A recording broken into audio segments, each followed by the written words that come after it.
मध्य प्रदेशच्या धर्तीवर महाराष्ट्र राज्य सरकारनं लाडकी बहीण योजनेची घोषणा केली होती, जी योजना चांगलीच लोकप्रिय ठरली आणि त्याचा फायदा महायुतीला विधानसभा निवडणुकीमध्ये सुद्धा झाला.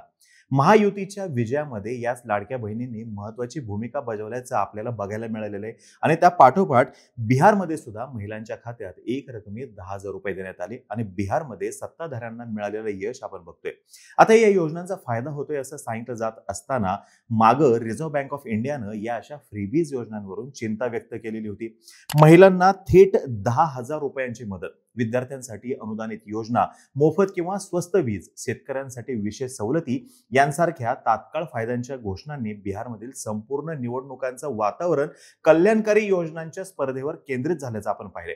पण या योजनांमुळे राज्यांची आर्थिक स्थिती जी आहे ही खराब होताना दिसतीये आणि तसा विचार सत्ताधारी आणि विरोधक दोघेही करताना दिसत नाहीयेत, हे दुर्दैव आहे. आणि म्हणून विकासावरती खर्च करण्यासाठी निधीची कमतरता भासू नये म्हणून आरबीआयनं राज्यांना त्यांच्या मोफत योजनांच्या खर्चांवरती नियंत्रण ठेवण्याचा सल्ला वेळोवेळी दिलेला आहे. यासाठी आरबीआयनं states finance study of budgets of 2024-25 नावाचा रिपोर्ट जारी केला होता. पण त्याकडे लक्ष न देता या अशा योजनांसाठी मोठ्या प्रमाणात निधी वितरित होताना आपल्याला दिसतो. आज आपण हा संपूर्ण विषय समजून घेणार आहोत. फ्रीबीज म्हणजे काय याची आपण माहिती घेणार आहोत आणि एकूणच जो मुद्दा आहे त्याच्याविषयी डिटेल आपण माहिती घेऊयात.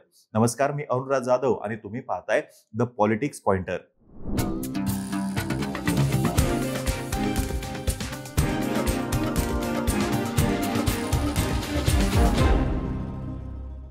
नजीकच्या काळामध्ये फ्रीबीजची सुरुवात आणि सर्वात परिणामकारक वापर केला तो आम आदमी पक्षाच्या सरकारनं.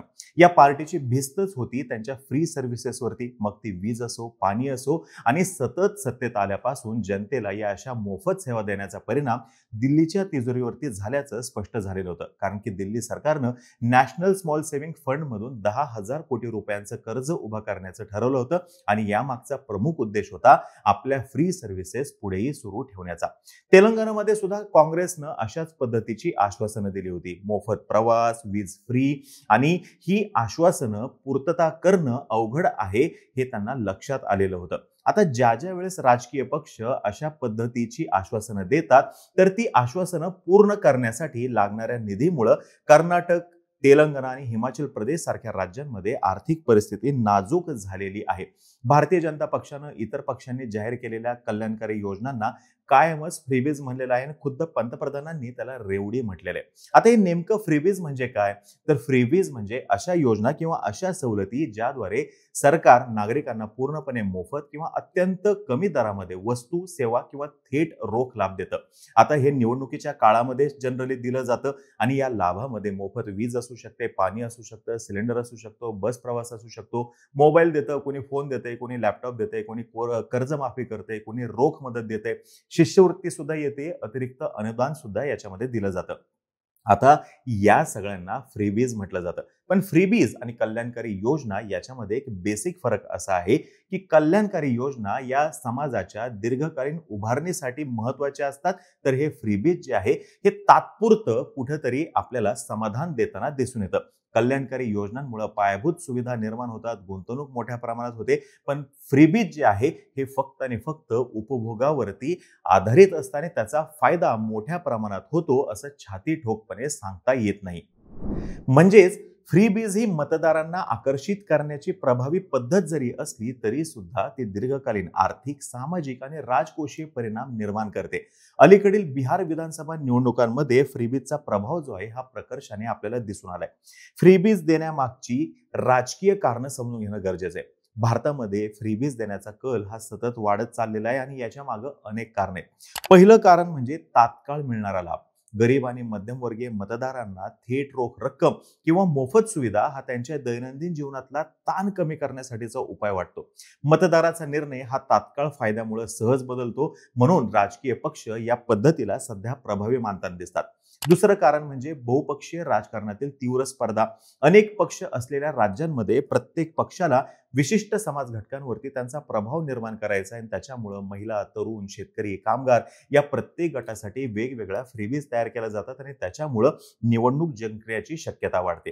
तिसरं कारण आहे आर्थिक साक्षरतेचा अभाव. सर्वसामान्य मतदारांना राज्याची तूट, कर्ज किंवा दीर्घकालीन आर्थिक संकट याचा अंदाज नसतो. त्यांना त्या क्षणी मिळणारा जो फायदा आहे तो महत्त्वाचा वाटतो आणि त्याच्यामुळे राजकीय पक्ष निवडणुकीमध्ये आकर्षक परंतु राजकोषीय दृष्ट्या धोकादायक वचनांची घोषणा करतात. आणि चौथं कारण आहे आयडेंटिटी पॉलिटिक्सचं. बिहार निवडणुकांमध्ये फ्रीबीज जे आहेत या फार महत्त्वाच्या ठरलेल्या आहेत. आता त्याचं आपण वास्तव समजून घेणं गरजेचं आहे. त्यांनी 10,000 रुपये प्रत्येक महिलेला थेट मदत केलेली आहे. आता ही घोषणा महिला मतांवरती मोठा प्रभाव टाकणारी ठरलेली आहे. पण बिहारमधल्या बहुसंख्य महिला या आर्थिकदृष्ट्या स्वतंत्र नसल्यामुळे ही योजना तिथं फार आकर्षक ठरल्याचं आपल्याला दिसतंय. दीर्घकालीन गुंतवणूक याच्यामधून निर्माण होणार नाहीये. आर्थिक शिस्त जी आहे ती सुद्धा कुठे जाऊन ढासळणार आहे. तरी सुद्धा बिहारमध्ये ही योजना राबवलेली गेली आहे. बिहार हे आर्थिकदृष्ट्या कमकुवत राज्य आहे. या राज्याचा आर्थिक जो काही भार आहे याच्यातला मोठा भार हा केंद्राकडून उचलला जातो. तरी सुद्धा बिहारमध्ये ही अशी योजना राबवली गेलेली आहे. आता त्यांची अंदाजित राजकोषीय तूट जी आहे ही त्यांच्या 9% GSDP इतकी आहे आणि त्यांची जी काही एकूण मदत आहे ही मदत सुद्धा केंद्राकडून येते आणि केंद्राकडे येणारा पैसा हा महाराष्ट्र, तमिळनाड, केरळ, कर्नाटक यांसारख्या राज्यांकडून येतो. हे या ठिकाणी आपल्याला नाकारून चालणार नाही. आता बघा, त्यांची राजकोषीय तूट ही त्यांच्या एकूण मर्यादेपेक्षा तिप्पट झालेली आहे. आता ही आकडेवारी काय सूचित करते की निवडणुकीच्या काळामध्ये वाढलेले फ्रीबीज आणि अनुदान योजनांमुळे राज्याचा तुटीचा भार प्रचंड वाढलेला आहे. तसंच बिहारचं कर्ज GSDP गुणोत्तर 39-40% दरम्यान जे अत्यंत जास्त आहे. म्हणजेच काय, व्याज फेड करण्यासाठी मोठा पैसा जाणार आणि कर्जबाजारी पण वाढत जाणार. पण त्याची चिंता कोण करतो? व्याज फेडीवरती जाणारा निधी वाढल्यामुळे राज्याच्या विकासासाठी आवश्यक पैसा जो आहे तो सतत कमी होतोय. रस्ते, पायाभूत सुविधा, आरोग्य केंद्र आणि शिक्षण व्यवस्था, औद्योगिक गुंतवणूक याच्यासाठी अपेक्षित खर्च होताना दिसत नाही आणि मोठा निधी जो आहे हा फ्रीबीज कडे वळल्याचं आपल्याला दिसतंय. आता जी गोष्ट बिहारची तीच इतर राज्यांची सुद्धा. फ्रीबीज राज्याच्या अर्थव्यवस्थेवरती अनेक पातळ्यांवरती परिणाम करतात. म्हणजे फ्रीबीज हा रिपिटेटिव्ह होणारा खर्च मानला जातो. अशा योजना एकदा सुरू झाल्या की त्यांना पुढेही निधी द्यावाच लागतो. त्याच्यामुळे राज्याच्या आर्थिक बजेटवरती ताण निर्माण होतो आणि इतर विकास प्रकल्पांसाठी निधी कमी पडतो. महाराष्ट्र हे त्याचं चांगलं उदाहरण आहे. यासोबतच रेव्हेन्यू एक्सपेंडिचर सुद्धा वाढतो. हा खर्च उपभोगावरती आधारित असल्यामुळे त्याच्यातून कोणताही मालमत्ता तयार होत नाही. उलट कॅपिटल एक्सपेंडिचर जे आहे त्याच्यामुळे कोणत्या ना कोणत्या पद्धतीने आपल्याला मालमत्ता निर्माण झाली दिसते, भांडवल निर्माण झालेलं दिसतं. आणि फ्रीबीजसाठी मोठ्या प्रमाणात अतिरिक्त कर्ज घ्यावं लागतं आणि कर्ज वाढल्यामुळे भविष्यामध्ये व्याज फेडीसाठी मोठा निधी जो आहे तो राखून ठेवावा लागतो. आणि बिहार सारख्या राज्यांमध्ये ही सर्व परिस्थिती जी आहे ही अधिक गंभीर होते. राज्याची अर्थव्यवस्था अस्थिर जर का झाली ना तर त्या राज्यामधली खासगी गुंतवणूक सुद्धा कमी होते. कारण की गुंतवणूक अशाच राज्यामध्ये होते ज्या राज्यामध्ये आर्थिक परिस्थिती चांगली आहे. जर का त्या राज्याची आर्थिक परिस्थिती चांगली नसेल तर गुंतवणूकदार पर्यायी राज्यांमध्ये गुंतवणूक करताना प्राधान्य देतात.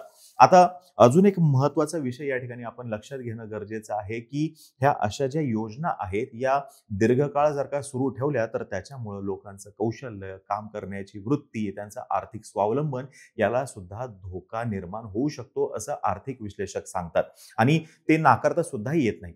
आता याच विषयाची सकारात्मक बाजू सुद्धा आपण समजून घेणं गरजेचं आहे. नकारात्मक परिणाम होतो का अर्थव्यवस्थेवरती? होतो, परंतु सकारात्मक परिणाम हे सुद्धा मान्य करणं गरजेचं आहे. गरीब आणि वंचित गटांसाठी फ्रीबीज जे आहे ते तात्काळ आधार देणार आहे.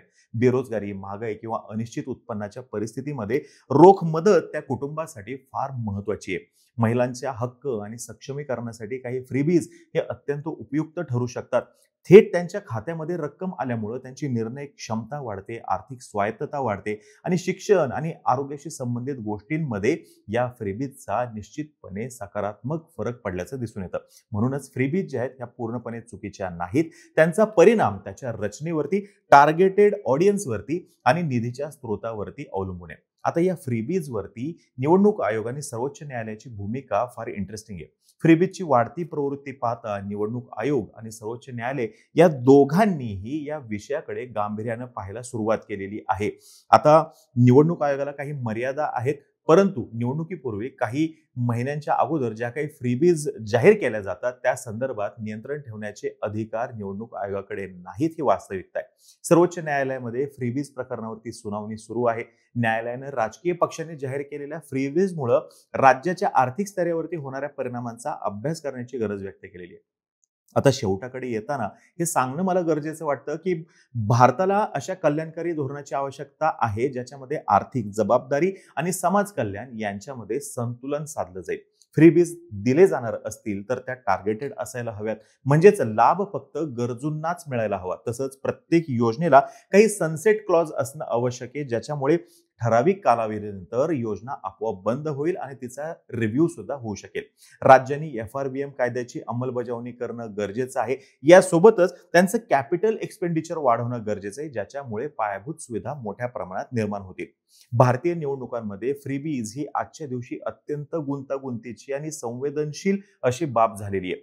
गरीब कुटुंबांना निश्चितपणे याचा फायदा होतो. याच्यामुळे अप्रत्यक्षरित्या बाजारामधली मागणी वाढते. पण या अशा पद्धतीच्या योजना ह्या अनियोजित असतात आणि त्या राज्याच्या आर्थिक आरोग्यावरती त्याचा गंभीर परिणाम होऊ शकतो. सरकार आणि विरोधी पक्ष मतदारांना निवडणुकीच्या पार्श्वभूमीवरती वेगवेगळी आमिष दाखवत असताना याचे संभाव्य फायदे सगळ्यांना दिसत असताना तोटे या मुद्द्यावरती कोणीही स्पष्ट बोलायला तयार नाही. याच्यामुळे मागे एकदा फॉर्मर रिझर्व्ह बँक गव्हर्नर जे आहेत डी सुब्बाराव हे असं म्हणाले होते, की public should be made more aware of the cost and benefit of this freebies and that it is the government's responsibility to educate the population on this. He noted that this is a political issue and there should be political consensus on it. Bihar सारख्या आर्थिकदृष्ट्या दुर्बल राज्यात फ्रीबीजचा परिणाम अधिक धोकादायक ठरू शकतो. त्याच्यामुळे कल्याणकारी योजना आणि आर्थिक जबाबदारी याच्यामध्ये संतुलन राखणं अत्यंत आवश्यक आहे. त्याच्यामुळे सामाजिक न्याय, वित्तीय स्थैर्य या दोन्हींचा समतोल साधणारी धोरणच भारताच्या प्रगतीचा खरा पाया बनवू शकतात. आणि हे सत्ताधारी आणि विरोधक या दोघांनीही समजून घेणं गरजेचं आहे आणि जनतेने सुद्धा समजून घेणं गरजेचं आहे. आता ही माहिती जर का तुम्हाला आवडली असेल खाली कमेंट बॉक्समध्ये नक्की सांगा. तोपर्यंत धन्यवाद.